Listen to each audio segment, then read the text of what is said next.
Just imagine you haven't touched your Lakshmikant for the last 1 year, and if someone suddenly asks you, hey, tell me which act extended the franchise and provided 10% of the total population the voting right, and you even don't need to close your eyes and to remember the points. No, you are ready with your answer. Isn't it amazing? But it is possible. But is it possible? Yes, it is possible.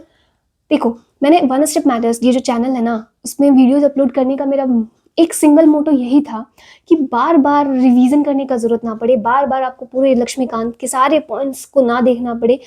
एक बार इस तरीके से पढ़ लो कि आप अगर 1 साल तक भी नहीं देखो ना बुक, तो आपको थोड़ी बहुत एकदम रहे, एकदम वो फैमिलियरिटी रहे कि हाँ, वो स्टोरी क्लिक किया, आपको सारे पॉइंट्स याद आ गए। ठीक है, स्टार्ट करते हैं। Government of India act of 1935, और उसको स्टार्ट करने से पहले मैं बता रही हूँ कि 10 पॉइंट्स याद करवा के ही जाऊँगी, जैसे कि मैंने सारे एक्ट्स में करने का कोशिश किया है। कन्फ्यूज़न नहीं होगा कल को एग्जाम में, ठीक है, कि कौन से पॉइंट्स किस एक्ट के थे। First point, establishment of all India federation. देखिए, ये जो government of India act of 1935, जैसे कि आप लोगों ने अगर यूपीएससी का अभी तक तैयारी कर रखा होगा, ठीक है, तो आपको पता होगा कि हमारे जो इंडियन कॉन्स्टिट्यूशन है, इसमें हमने बहुत सारे जो प्रोविजंस है ना, वो इस government of India act of 1935 से ही उठाया है। ठीक है, पिकअप करा है इस government of India act of 1935 से। ठीक है, तो ये बहुत ज़्यादा इंपॉर्टेंट एक्ट है और इससे बहुत ज़्यादा क्वेश्चंस भी आते हैं, ठीक है, एग्जाम में।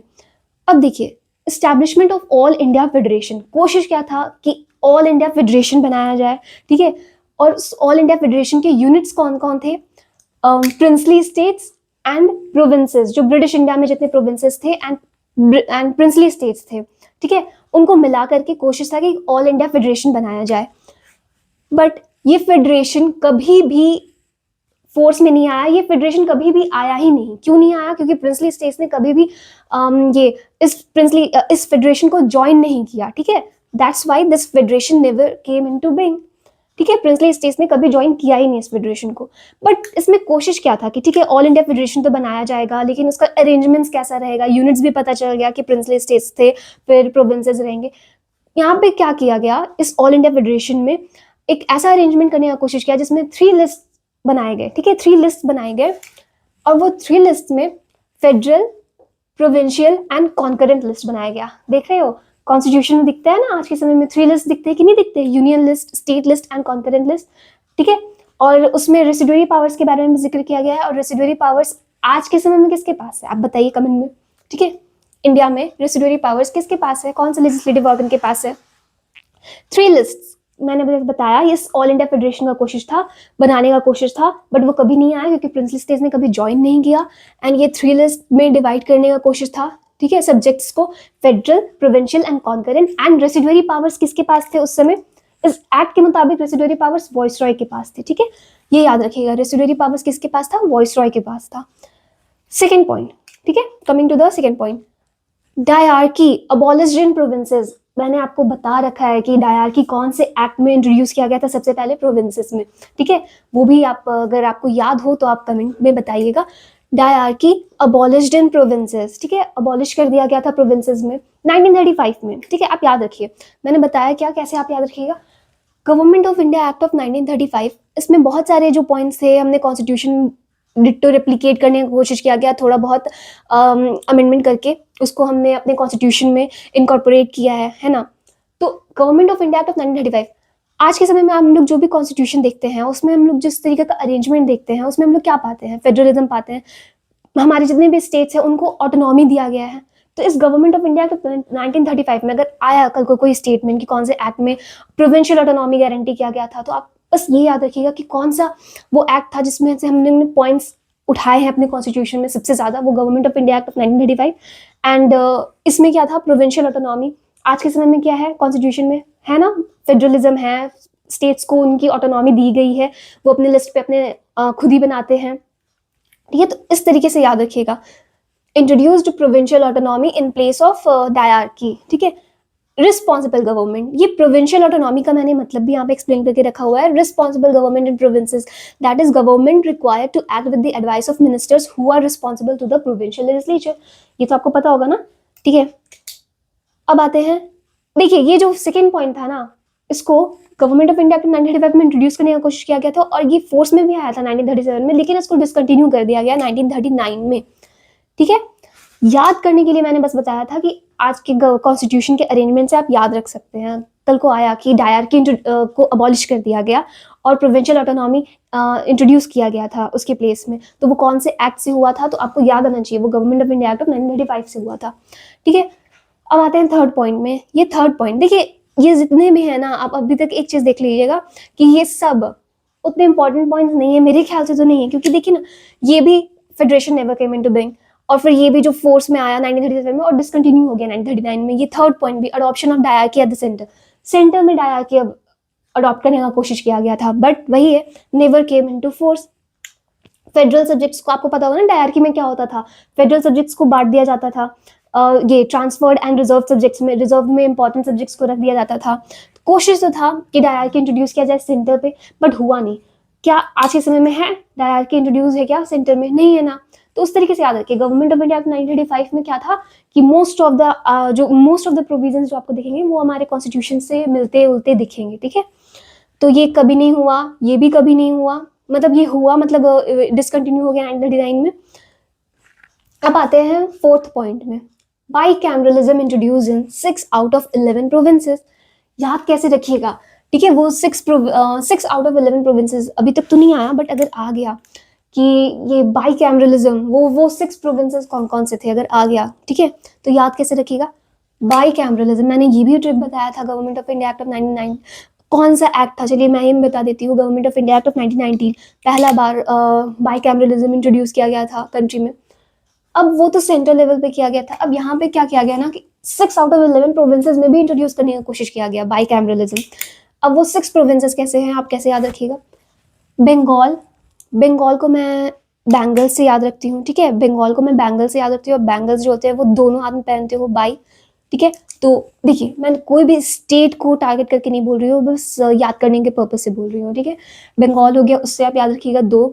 फिर बॉम्बे, बे, आपने सुना होगा ना बे ऑफ बंगाल, या फिर बे का मतलब जानते होगे आप लोग, तो वो दो जो इस तरीके से बनता हो, ठीक है, 2 साइड से है इस तरीके से। ठीक है, तो वो बे से आप याद रख सकते हो 2, तो मतलब 2 मतलब बाईकैमरलिज्म। ठीक है, बाई मतलब आप 2 याद रखिए, और 2 से बस याद रखते चलिए, बंगाल मतलब बैंगल, फिर बॉम्बे से बे याद रख लीजिए, बे मतलब 2 साइड से जो इस तरीके से होता है।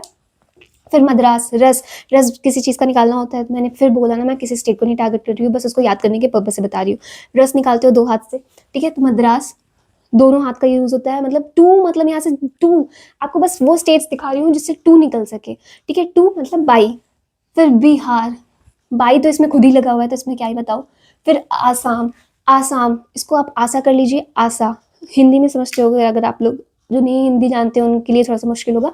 आशा मतलब आशा, आपके पेरेंट्स, आपके दोनों पेरेंट्स को आपसे आशा रहता है। ठीक है, 2, ठीक है, दोनों पेरेंट्स आशा, तो 2 हो गया यहाँ पे।